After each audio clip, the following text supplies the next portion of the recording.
Demonstrasi kontekstual, praktek segitiga restitusi, modul 1.4, budaya positif. Sebagai tugas dalam pendidikan guru penegak rekognisi Angkatan 9, dengan saya Etik Sukmawati sebagai CGP Rekognisi dan Ibu Nelis Dian Dahliani sebagai fasil pemandu. Apakah restitusi itu? Menurut Gosen tahun 2004, restitusi adalah proses menciptakan kondisi bagi murid untuk memperbaiki kesalahan mereka, sehingga mereka bisa kembali kepada kelompok mereka dengan karakter yang lebih kuat. Ada 3 langkah dalam penyelesaian segitiga restitusi. Yang pertama adalah menstabilkan identitas, yang kedua validasi tindakan yang salah, dan yang ketiga menanyakan keyakinan. Kita masuk pada skenario kasus yang pertama.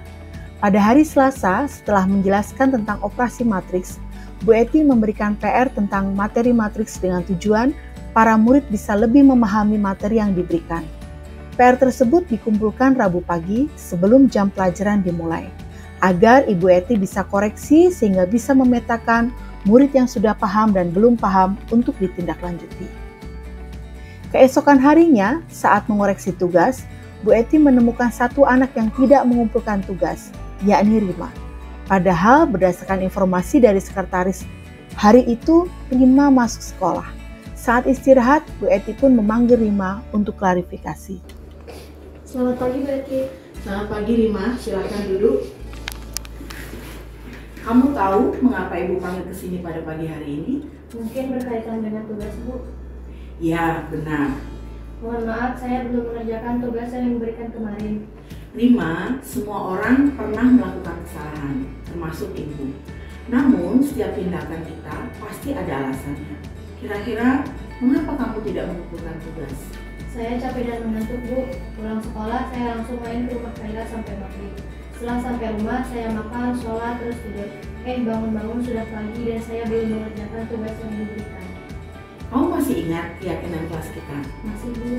Kalau masih ingat, kira-kira yang kamu lakukan itu sudah sesuai dengan keyakinan kelas belum? Belum, Bu. Keyakinan kelas yang mana? Selalu bertanggung jawab, Bu. Nah, ternyata kamu tahu. Lalu, apakah kamu punya solusi untuk masalah ini? Iya, Bu. Pertama, saya minta maaf karena tidak mengumpulkan tugas. Kedua, saya harus bisa mengatur waktu main saya bersama teman-teman agar tidak terlalu sore sampai di rumah dan ada waktu untuk belajar dan mengerjakan tugas untuk besok. Dan yang ketiga, saya akan mengerjakan tugas dari Bu Eti dan akan saya kumpulkan besok. Oke, Ibu apresiasi untuk tanggung jawabmu. Dan besok Ibu tunggu tugasnya dikumpulkan. Sekarang kamu boleh kembali istirahat. Terima kasih, Bu Eti. Sama-sama. Ya. Dari percakapan tadi, saya merasa lebih dihargai sebagai siswa dan menyadari kesalahan saya, juga mendapatkan solusi dari permasalahan tersebut. Terima kasih. Skenario kasus 2. Pada hari Kamis waktu akhir jam matematika, tiba-tiba di meja belakang terjadi keributan antara Jabar dan Deden. Jabar merobek buku catatan matematika milik Deden, kemudian mereka adu mulut. Bu Eti melerai mereka berdua dan mengajak mereka ke ruang guru. Ada apa dengan kalian berdua, Deden dan Jabar? Tadi, sewaktu pelajaran, kalian baik-baik saja, bahkan asik mengerjakan soal yang Ibu berikan. Kenapa tiba-tiba kalian bertengkar? Deden, Bu, yang memulai. Dia menulis nama orang tua saya di belakang bagian buku matematika saya, Bu. Jabar, Bu, yang salah. Saya hanya menulis nama. Kenapa dia merobek buku catatan saya? Ibu tidak tertarik mencari siapa yang salah, tapi Ibu ingin mencari solusi dari permasalahan ini. Ya, Bu, maafkan kami. Ya, Bu, maafkan kami. Kalian patut bangga pada diri kalian sendiri, karena kalian telah melindungi sesuatu yang penting bagi diri kalian, yaitu nama orang tua dan buku catatan matematika. Namun, apakah yang kalian lakukan tadi sesuai dengan keyakinan kelas yang kita buat? Tidak, Bu. Kami sudah melanggar keyakinan kelas yang sudah kita buat. Ya, benar, Bu. Keyakinan kelas apa yang kalian belum terapkan? Sikap saling menghargai barang milik orang lain. Tuh, ternyata bisa mengucapkannya bersama-sama. Berarti kalian paham. Nah, kira-kira apa yang kalian bisa lakukan agar kalian bisa menerapkan apa yang sudah kalian yakini? Saya akan hapus tulisan-tulisan nama orang tua di buku Jabar, Bu. Saya akan mengganti buku Deden yang saya sobek.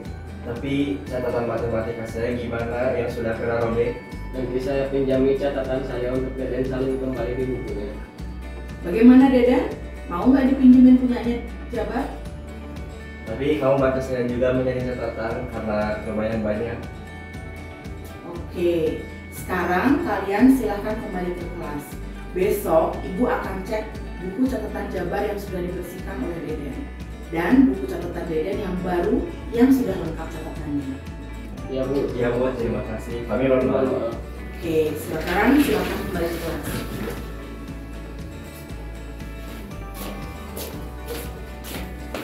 Saya menyadari kesalahan saya dengan merobek buku Deden sehingga melanggar keyakinan kelas. Saya akan lebih menghargai orang lain dan lebih bersabar. Terima kasih.